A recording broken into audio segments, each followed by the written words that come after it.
Ladies and gentlemen, Greg M here on the go with your sports update.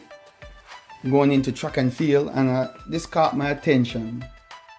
All right, from Essentially Sports, and it's saying here, which I think most athletes have a problem with, especially track and field. Noah Lyles and Kenny Bednarik forced to pay thousands by World Athletics to compete at the Paris Olympic trials. This is by Crystalline Mayers, May 21st, 2024. And you see the two athletes there right now, Lyles and Bednarik. So it's a kind of a long article, so bear with me. But you know, you're gonna see some of the issues that track athletes face. Especially, I don't know why track and field is treated so poorly. Participating in the Olympics can be a costly affair. Being a track athlete living in the US, trying to run and build your career, you can start to get this idea that you're only cared about for 4 years and you're in a dying sport. Noah Lyles had once talked about the hardship of an American track and field athlete.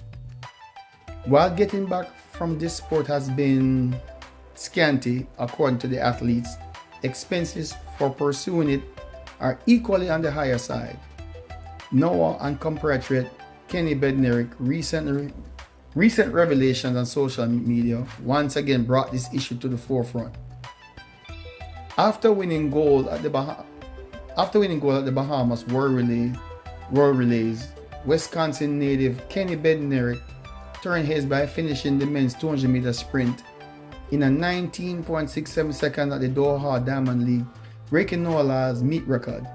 Meanwhile, at the Atlanta City Games, Noah Lyles set a new American record in the 150-meter with a time of 14.41 seconds. Now they are up for the 2024 US Olympic team trials in Eugene, Oregon from June 21st to the 30th. But just to take part in that last stepping stone to the Paris Olympics, both have to shell out thousands of dollars in expense.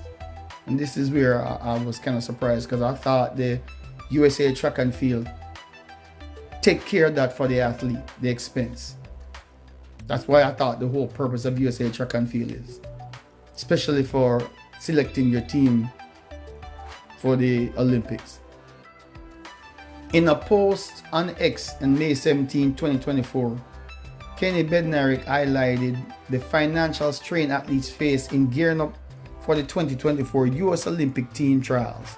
He wrote, "The cost to fly and accommodate my team at the trials and Olympics is pretty wild. Prices are jacked up." Noah Lyles responded, "It is hard for all of us, man." To which Bednarik replied, "It's crazy because that's when we need our entire support system the most," which is so true. There's the tweet on X, the message on X. Tracktown, USA is a 2-hour drive from the nearest major city, Portland. Wow, I didn't realize that. With fewer direct flights compared to other cities, hosting an entire team in Eugene requires substantial resources for hotel, car rentals, Airbnbs, and flights. For Bednarik, a flight from Wisconsin to Oregon costs nearly $400 in addition to some road travel, and upscale hotels are upwards of $200 per night, and that's not cheap.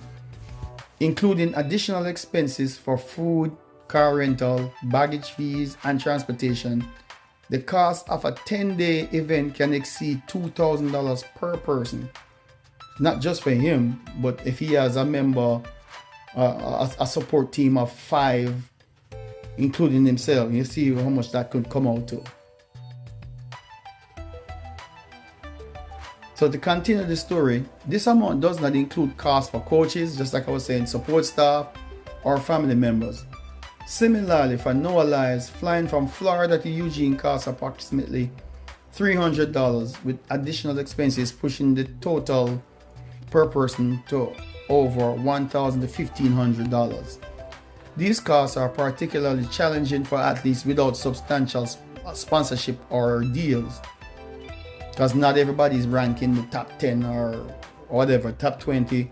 But you know, the top 10 is definitely making some money, so they can probably accommodate that. But why should they have to shell out, you know, something that the US is trying to put a team together and they're inviting these athletes to come to the trial to represent America, their country, and then they perform and put America on the map and make America look really good.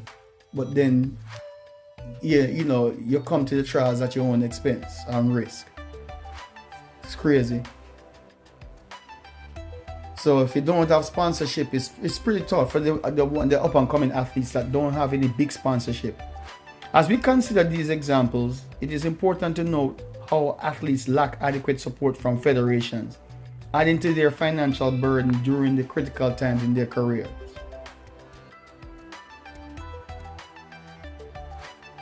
No effort or support for track and field stars from the federation. Recently, the World Athletics became the first international federation in history to announce prize money for athletes at an Olympics. It was reported that gold medalists 48 track and field events will be awarded $50,000 each, and relay teams will receive $50,000 as a group. However, the silver and bronze medalists will have to wait until the 2028 Los Angeles Olympics to receive their incentives. What the hell? That is crazy. Why? They got the money, the amount of money they make off of these athletes, owning their likeness and you know, the profile, all the stuff about them, information, making money off of it. You know, like pretty much you don't, once you compete in the Olympics, it's like they own the rights to your name and your pictures and all that. Otherwise, you try to use your own picture from one of these organizations, they'll tell you it's a copyright infringement. Crazy. During the historic announcement, the World Athletics President Sebastian Coe had expressed the introduction of prize money for Olympic gold medalists is a pivotal moment for world athletics and the sports of athletics as a whole, underscoring our commitment to empowering the athletes. It is important we start somewhere and make sure some of the revenues generated by our athletes at the Olympic Games are directly returned to those who make the Games the global spectacle that is. However, several athletes participating in the Olympics provide no support from the federation to those who require support. Athletes receive no financial support from World Athletics or USATF for accommodation and expenses during the competition, leaving those without sponsors to bear significant costs. Last year, ahead of the 2023 USATF Outdoor National Championship, top athletes voiced their concern about the travel and accommodation expenses. Olympic long jumper and 2024 World Indoor Champion Tara Davis Woodall also mentioned that her minimum airfare from Fayetteville, Arkansas was around $1,200 last year. Even world bronze medalist Jenny Kasanovoid estimated that sending one person cost her $3,200 at the Nationals.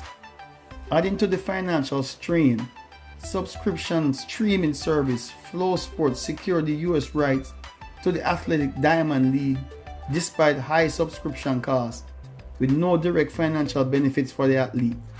In contrast to the extensive travel undertaken by athletes across the globe to compete in Diamond Leagues, the compensation offered remains limited. And Noah Lyles' face kind of says it all right here, right? Even though it was a probably different situation, it can relate to this. Let's read further. The 2024 Diamond League final event boasts a total prize pool of $60,000 per discipline, with the winner claiming $30,000 and the rest of the amount distributed amongst other finalists. Similarly, one-day qualification meet have a $30,000 prize pool per discipline, with winners awarded $10,000 despite exhaustive efforts and expenses incurred by athletes traveling around the world. The financial reward pale in comparison to the challenges they overcome to compete. Despite the prize money announced for gold medal winners in Paris: 50,000 from World Athletics and 37,000 from USATF. Athletes striving to reach Paris receive little support and must cover substantial expenses with low prize purses. As we reflect on these issues, it is clear that world-class athletes face significant financial struggles and lack adequate support from authorities. What are your thoughts on this disparity? Share your views and comments below. Blah, blah. So that's interesting. It's something that's been going on even when I was an athlete, and it's not limited to the United States athletes. I think it's even worse for athletes in other countries. I competed for Jamaica, and I didn't receive no type of sponsor. I mean, I had a little sponsorship, to receive clothing, sportswear from Nike, Spikes, just those, workout outfits. That was about it. Shoes, nothing much. And the only time I received any money was when we attained the silver medal in the 1984 Olympics for the relay, and we got $5,000 plus. And as an 18-year-old, well, I was 19 the day when I ran on the Olympics. I ran on my birthday, the finals. I thought that was a lot of money as a 19-year-old, way back then in 1984. And after that, we didn't get paid by our federation to even be there. All the preparation we put into to make it to the Olympics, to accommodate ourselves. We had no help with that. So it's similar all across the board for a lot of other athletes, but some have it worse.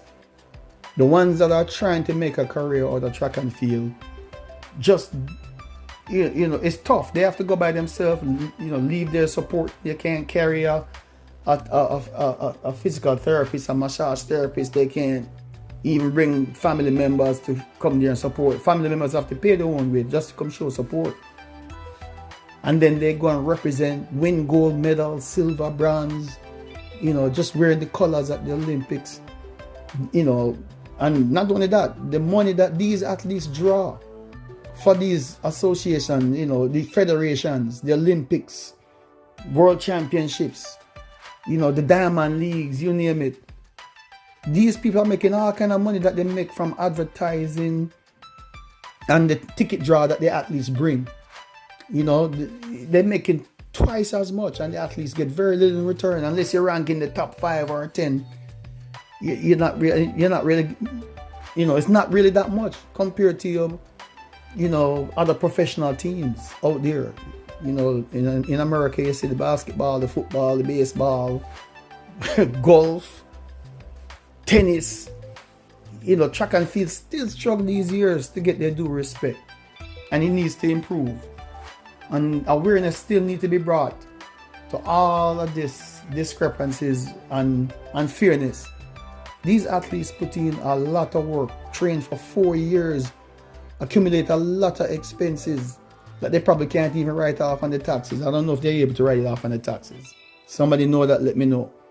But even then, even if they're allowed to write off expenses on the taxes, for the work that they put in, the blood, sweat and tears, the mental stresses and anxiety they go through, to make it to a certain level or make a career out of it. Some of them, this is their way of life.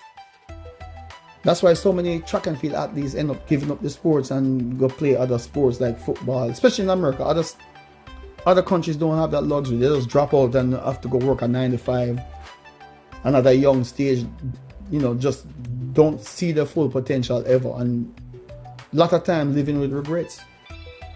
I wish I had the support that like they have now. If I had that back then, I'd probably be a better athlete or more successful. My training and preparations would probably be way better, and my performances would be better. But it has been a little better, but still not good enough as the time changed and things cost more to prepare for the Olympics and so forth, But anyway, that's just my commentary on that. If this is happening in America, then imagine, and with top athletes like this, Noah Lyles and Bednarik, you know what I'm saying? Just imagine everybody else. You see the performances and you don't know what these athletes are going through, preparing, the mental stress and everything is that they go through, the financial costs. And a lot of times they don't have medical coverage. So and the federations make all this money by having them come to the meet, and they put it on NBC or whichever, ESPN, and they're making all this money. The athletes need to get a piece of that pie, and for these events when they're having trials, they need to at least pay for these athletes that qualify to come to at least help them with some of the costs, even if you can't do the whole cost. Help with some of the costs, cover the hotel or something like that. And then they at least maybe cover their own food or something like that, and rent a car. But meet them halfway. But you see, greed. These people want the athletes, but don't want to help them with anything. Just want to make money off their heads. But that's it. That's just my take on that. What y'all think? Interesting article. It's just crazy. You see the topic right there. Crazy. It shouldn't be happening. Anyway, that's it for now. Until next time. Greg M here. Sports on the go. Update, your sports update, track and field. I'm out.